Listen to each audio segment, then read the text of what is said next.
Alors, ce qu'on a observé en fait juste après la crise sanitaire, c'est-à-dire 2021-2022, une forte croissance, qui avait une appétence de la part des patientes pour retourner dans les cabinets pour se faire traiter. Et puis 2023, avec la crise mondiale qu'on connaît tous, effectivement, on a pu voir un léger fléchissement de la croissance qu'on avait d'ailleurs annoncé lors de la dernière tribune IMCAS en 2023. Donc on est à une croissance mondiale de l'ordre de 3% sur 2023. Et on prévoit effectivement que la croissance va revenir au taux qu'on a connu les dernières années, au-delà des 7%.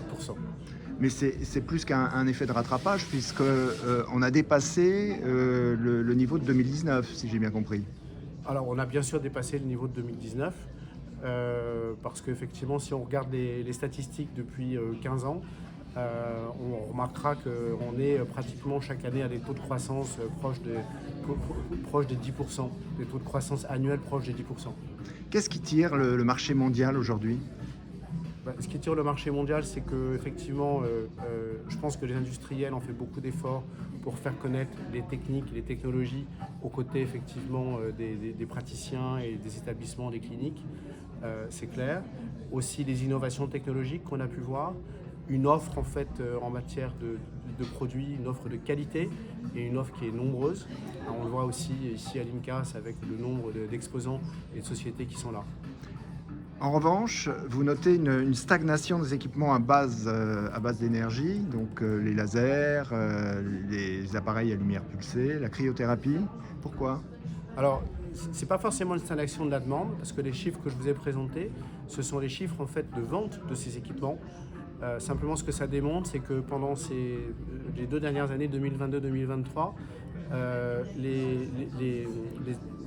les acheteurs, donc en fait les praticiens, les cliniques, ont acheté un petit peu moins d'équipements pour les questions qu'on sait, qui sont effectivement les questions liées au financement, à la récession, à un environnement global qui est quand même un petit peu stressant.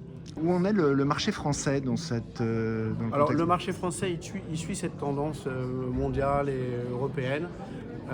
Donc on va voir encore dans les années à venir une belle croissance de l'ordre de 6 à 7% globalement, quels que soient effectivement les traitements.